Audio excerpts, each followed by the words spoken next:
عبده ورسوله اللهم صل على سيدنا محمد الفاتح لما أطلق والقاتم لما سبق الناصر الحق بالحق والهادي إلى صراطك المستقيم وعلى آله وصحبه حق قدره ومقداره العظيم وعلى آله وصحبه ومن تبعه بإحسان إلى يوم الدين. قال رب اشرح لي صدري ويسر لي أمري واحلل عقدة من لساني يفقهوا قولي ولا حول ولا قوة إلا بالله العلي العظيم. قال الله تعالى في كتابه العزيز بعد أعوذ بالله من الشيطان الرجيم يا أيها الذين آمنوا كتب عليكم الصيام كما كتب على الذين من قبلكم لعلكم تتقون. صدق الله العظيم. Yang berusaha Imam Surau Ihsan, Surau Al-Ihsan, Al-Ihsan Taman Seraya Setia. Imam Tarawih kita pada malam ini Fadil Ustaz Muzakir bin Mazlan, sahabat saya, pemangku saya, Muslimin seluruh PJK Surau Al-Ihsan, Muslimin Muslimat, hadirin hadirat rahimakumullah.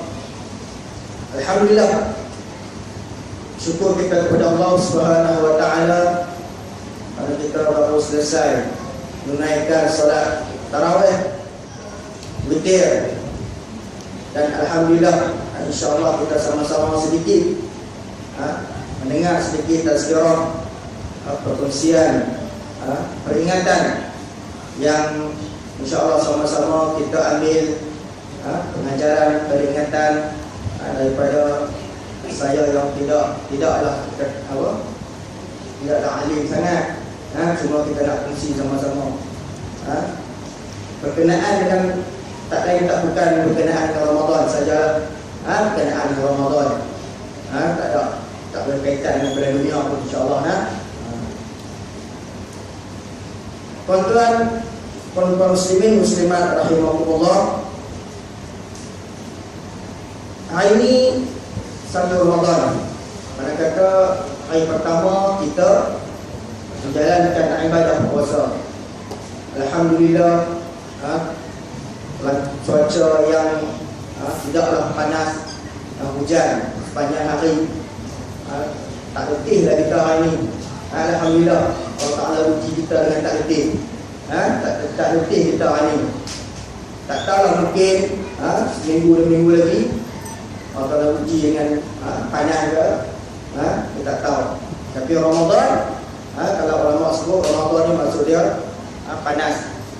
Maksudnya panas dengan kau mencabarlah bulan Ramadan ni, mencabar. Tapi walau bagaimanapun, walau apa keadaan sekalipun, kita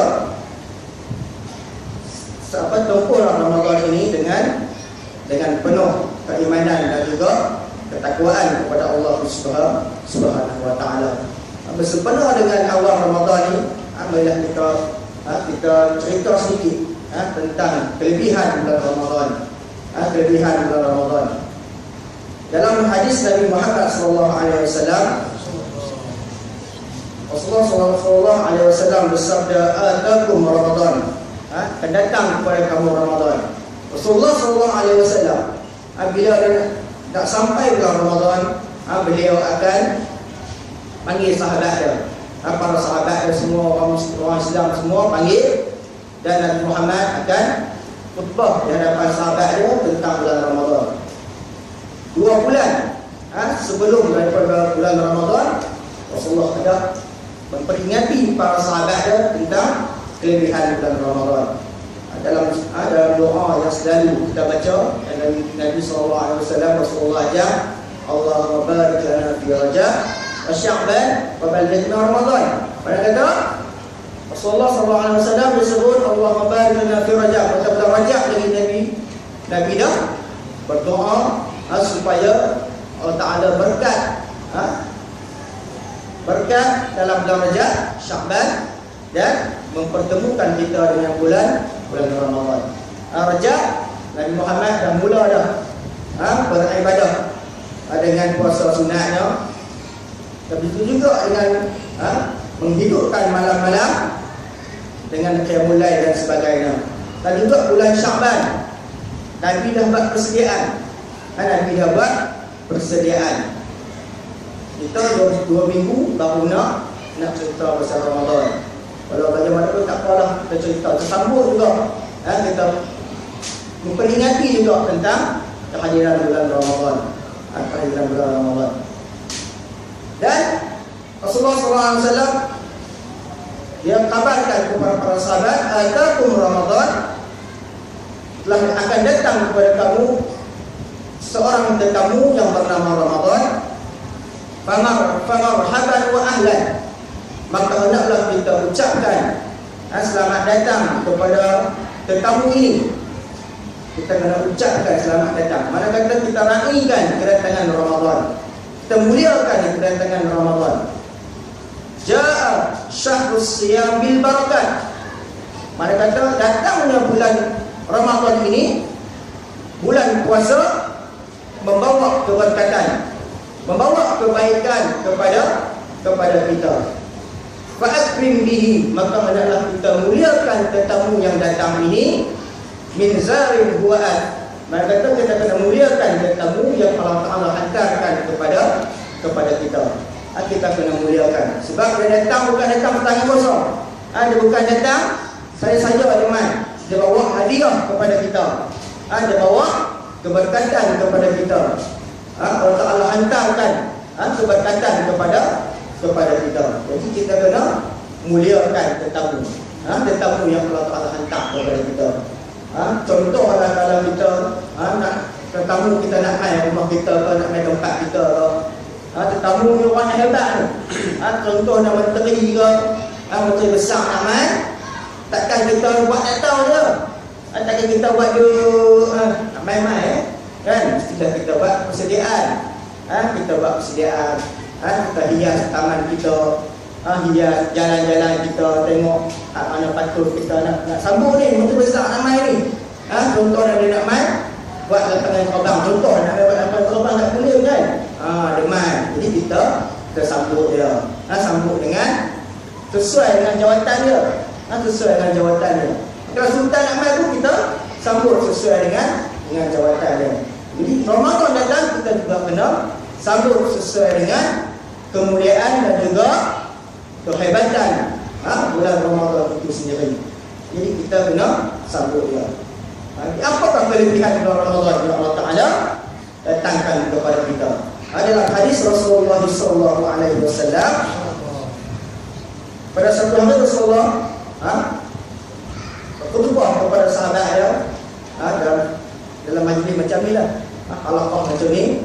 Rasulullah SAW menyatakan, uqtiyat ummati, uqtiyat ummati, telah diberikan kepada umat aku. Allah Ta'ala telah kurniakan kepada umat aku fi syahr Ramadan, dalam bulan Ramadan, khamsan, 5 perkara. Dengar apa 5 perkara Allah Ta'ala berikan kepada umat Nabi Muhammad SAW, yang kita lah. Kita 5 perkara, khamsan, 5 perkara yang mana lam yu'tahunna, yang mana tidak pernah diberikan, lam yu'tahunna nabiyyun qabli, yang tidak pernah diberikan kepada umat Nabi yang terdahulu. Allah tak bagi ni kat umat Nabi Musa, tak bagi umat terdahulu. Allah Ta'ala tak bagi kemuliaan ini. 5 kemuliaan, 5 kelebihan, 5 keistimewaan ni hanya diberikan kepada umat Nabi Muhammad SAW. 5 perkara. Walaupun umat dahulu disyariatkan berpuasa. Berpuasa juga. Nabi Musa, umat Nabi Musa disyariatkan berpuasa sedang sehari. Betul tak? Kan sedang sehari puasa. Kita 30 hari, seminggu, sebulan saja kita kena puasa. Umat Nabi kan puasa banyak. Puasa. Karena kutiba alal ladina min qablikum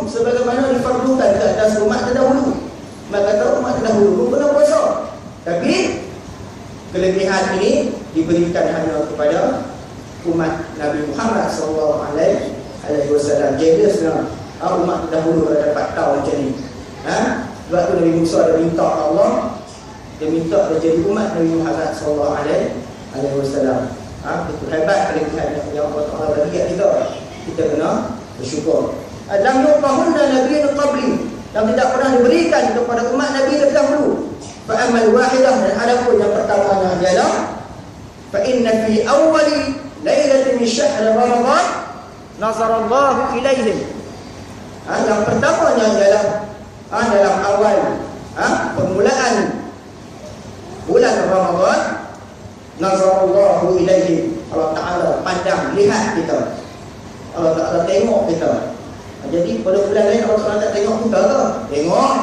Cuma bezanya bulan Ramadan, Allah Taala pandang kita dengan pandangan rahmat, pandangan maghfirah, pandangan barakah dan macam-macam kebaikan lagi. Maka Allah Taala lihat kita dengan pandangan rahmat. Dipayah kita nak dapat pandangan rahmat. Tapi khusus bulan Ramadan, Allah Taala lihat kita, tengok kita, pandang kita dengan pandangan rahmat. Wa man nazarallahu ilaihi, dan barang sesiapa yang Allah Taala lihat dia dengan pandangan rahmat, lam yu'adzibhu, maka dia tidak akan diazab oleh Allah Subhanahu wa taala. Ini kelebihan. Kelebihan yang pertama yang diberikan oleh Allah kepada kita. Tidak akan diazab sekiranya Allah Taala pandang kita. Tak azab ni, lepaskan daripada azab dengan apa inilah merupakan matlamat hidup kita. Sebab itu dalam bulan Ramadan kita disarankan membaca doa sebagaimana kita baca tadi. Macam mana? Allahumma, macam mana doa tu macam mana? Macam mana? Allahumma inna nas'aluka ridhaka wal jannah. Allahumma inna nas'aluka ridhaka wal jannah wa na'udzubika min sakhatika wan nar. Ya Allah, Engkau redha aku dengan syurga kamu, dan jauhkanlah kami daripada api neraka, azab api neraka. Wa na'udzubika min sakhatika wan nar.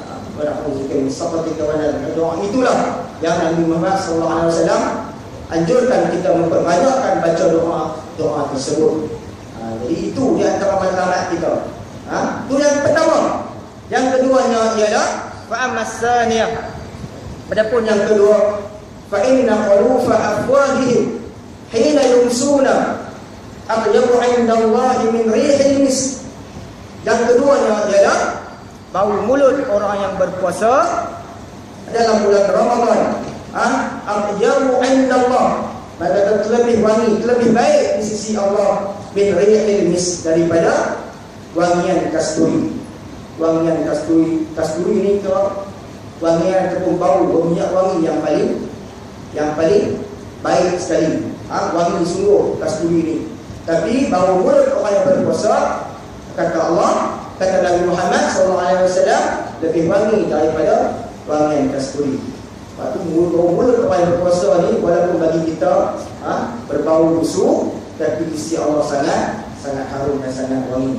Sebab tu ulama sebut, dia kata makruh bagi orang yang berpuasa dia bersudi pada waktu petang. Kalau waktu petang tu mulut kita dah mula berbau kan. Tapi ulama kata makruh pada kita bersudi ataupun puasa gigi. Sebab bau mulut itulah, bau busuk itulah di sisi Allah sangat wangi. Tapi kita yang Allah suka itulah kita tak suka, yang Allah tak suka itulah yang kita nak buat sangat.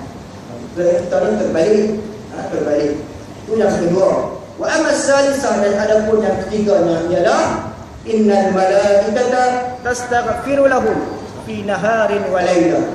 Sesungguhnya para malaikat Allah Subhanahu wa taala, malaikat Allah Subhanahu wa taala meminta ampun kepada orang yang berpuasa, orang yang melakukan ibadah dalam bulan Ramadan pada waktu siang dan waktu malam. Sepanjang hari malaikat meminta ampun kepada Allah supaya diberikan pengampunan kepada mereka yang melakukan ibadah dalam bulan puasa. Jadi satu penghormatan yang tak diberikan kepada umat yang terdahulu. Malaikat minta ampun dekat kita. Malaikat ni kata makhluk yang tidak pernah melakukan dosa kepada Allah Subhanahu Wa Taala. Yang kerja dia beribadah, kerja dia bertasbih, kerja dia bertahmid, kerja dia bertahlil, memuji Allah Subhanahu Wa Taala sepanjang masa. Ini kerja malaikat. Makhluk Allah yang macam ni minta ampun dekat kita. Malaikat minta ampun dekat kita. Mereka kata doa malaikat takkan nak terhijab, takkan terhijab oleh Allah Subhanahu Wa Taala. Begitu juga kita, kalau kita nak suruh orang minta ampun dekat kita, berdoa kat kita, carilah orang yang baik-baik. Carilah orang yang baik-baik. Kita tak cari orang yang jenis awak tak cari. Kita cari golongan ulama, ustaz-ustaz, orang yang dekat dengan Allah Subhanahu Wa Taala.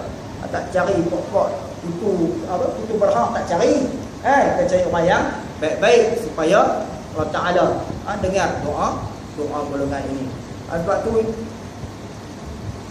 kita ni kan, kita selain daripada kita minta orang-orang yang soleh berdoakan kepada kita, iaitu golongan yang Allah Taala dengar doa mereka, doa-doa yang mereka panjatkan kepada Allah Subhanahu Wa Taala, ialah selalu kita tak perhatikan golongan ini, iaitulah anak-anak kita, tuan-tuan.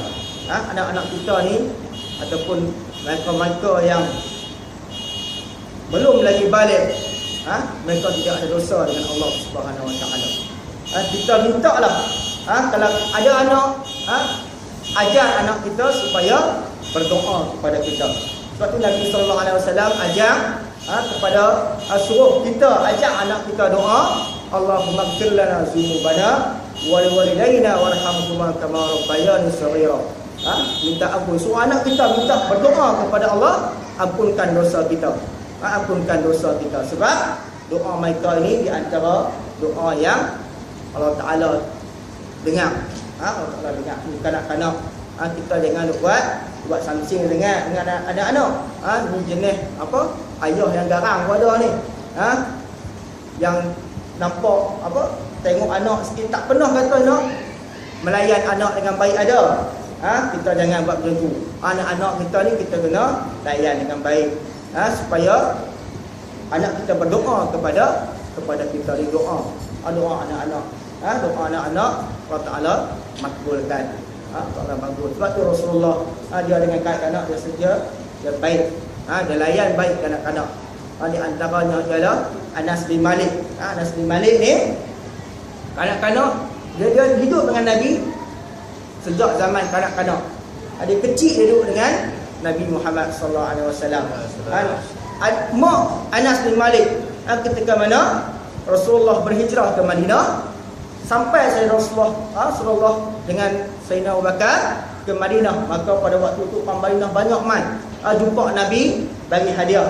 Bagi buah kurma, macam-macamlah hadiah kepada Nabi Muhammad sallallahu alaihi wasallam. Tapi mak Anas bin Malik ni, mak Anas bin Malik dia tak ada harta.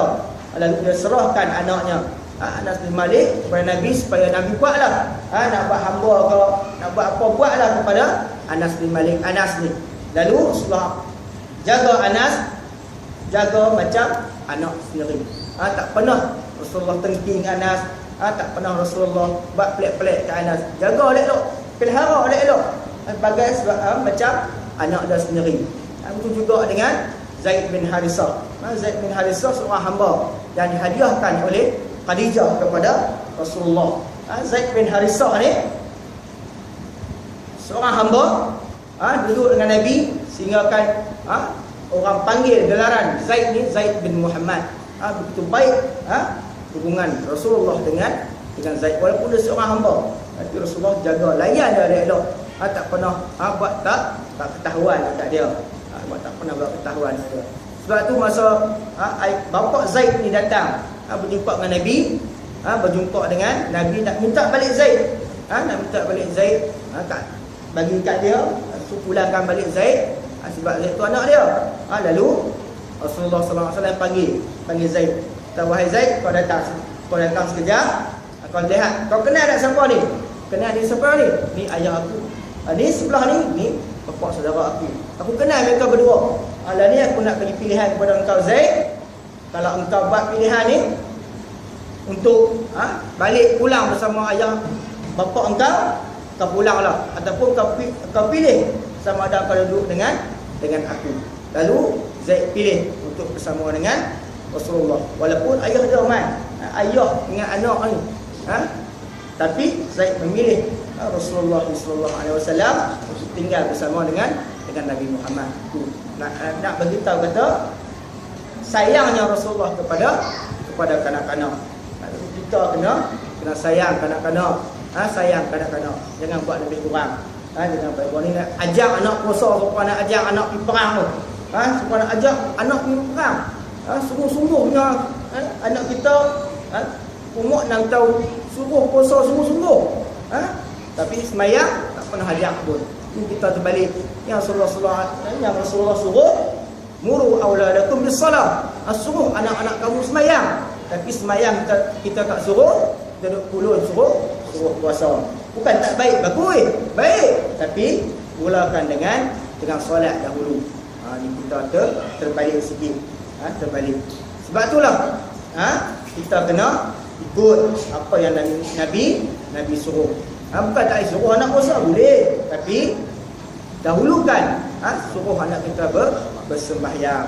InsyaAllah bila nak selesai sembahyang, puasa pun akan selesai. Tak ada masalah. Tapi tiang kita kena buat dulu. Jangan buat rumah. Tak pernah orang buat rumah, buat dinding dulu. Kita kena buat tiang dulu. Baru senang nak buat dinding, nak buat punggung dan sebagainya. Itu yang ketiga tadi. Yang keempatnya ialah fa'amar rabi'ah. Innallaha ya'muru jannatahu. Sesungguhnya Allah Ta'ala bersabda kepada syurganya, menyuruh syurganya, fayaqulu laha, dengan Rasulullah suruh syurganya, dengan Allah berfirman kepada syurganya, ista'idi, bersedialah kamu. Ista'idi, bersedialah kamu, wa tazayyini, dan hiaslah kamu. Allah Ta'ala suruh syurga ni bersedia. Bersedia dan hias cantik-cantik. Untuk siapa dia? Li'ibadi, untuk hamba-hambaku. Ini kita lah yang berpuasa dalam bulan Ramadan, menghidupkan bulan Ramadan, beribadah sungguh-sungguh dalam bulan Ramadan. Li'ibadi aw syaka ay yastarihu, untuk hamba-hamba aku yang susah payah. Susah payah mereka beribadah dalam bulan Ramadan, ay yastarihu, supaya mereka berehat, bersenang-lenang, relax, min ta'abid dunia, daripada keletihan mereka beribadah semasa berada di dunia. Di dunia tempat kita bersusah payah, bukan tempat kita bersenang-lenang. Kita kena ingat, bukan syurga, bukan dunia ni, bukan tempat kita bersenang-lenang. Kita kena kerja kuat-kuat untuk di dunia ni untuk berehat di syurga. Banyak benda kita dunia ni kita rasa macam dengan tempat dunia ni kita rasa macam syurga dah. Seronok, tak ketahuan, tak fikir dah pasal Islam dan sebagainya. Tak fikir pasal Islam, tak fikir pasal berjihad dan sebagainya. Ini salahnya kita, sebab kita tak fikir kesenangan yang Allah Ta'ala nak berikan semasa di akhirat kelak dengan syurga. Ayastarihu min ta'abid dunya, supaya mereka ini berehat daripada keletihan semasa beribadah, semasa berada di dunia, ila dari, ke dalam syurga, ke dalam negeri aku. Allah Ta'ala sebut syurga itu negeri dia. Negeri yang kita faham, negeri ni memang luas, negeri negara lah, memang luas. Tapi syurga Allah Ta'ala sebut negeri, mereka kata luas sungguh lah syurga ni. Luas sungguh syurga, indah sungguh, cantik sungguh syurga ini, berbanding dengan dunia, tak terbanding dengan dunia. Sebab itu Allah Ta'ala sebut dengan fahaman kita dari, Allah sebut dari negeri aku ataupun negara aku, wa karamati, dan juga kemuliaan aku, wa karamati, dan juga kemuliaan aku. Jadi mereka kata orang yang berpuasa ni Allah Ta'ala khaskan syurga untuk mereka yang susah payah mereka berada dunia ni, beribadah, macam-macam lagi kita berjihad, Allah Ta'ala sediakan syurga, sediakan syurga. Sebab tu untuk orang puasa ni dia ada syurga yang khas, syurga khas untuk orang yang berpuasa. Itu nama syurga Ar-Rayyan. Ar-Rayyan, syurga Ar-Rayyan. Lil jannati babun, syurga itu dia ada satu pintu. Yuqalu lahu Ar-Rayyan. Dinamakan syurga itu sebagai pintu itu, dinamakan pintu Ar-Rayyan. Kalau sesiapa yang masuk, yang tidak siapa yang dibenarkan masuk, lam yadkhuluha illa as-saimun. Tidak siapa dibenarkan masuk melainkan orang yang berpuasa.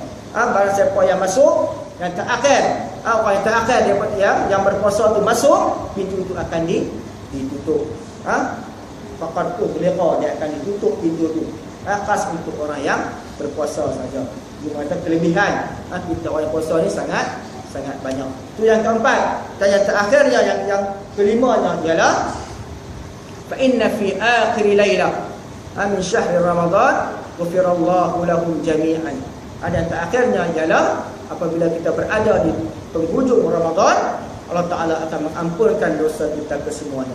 Dosa kita semua ni Allah Ta'ala ampunkan. Ampun dosa kita. Faqila rajulun minal qaum. Lalu orang yang dengar ni, seorang lelaki dia bertanya kepada Nabi, ahya Lailatul Qadar, adakah ganjaran itu daripada Lailatul Qadar?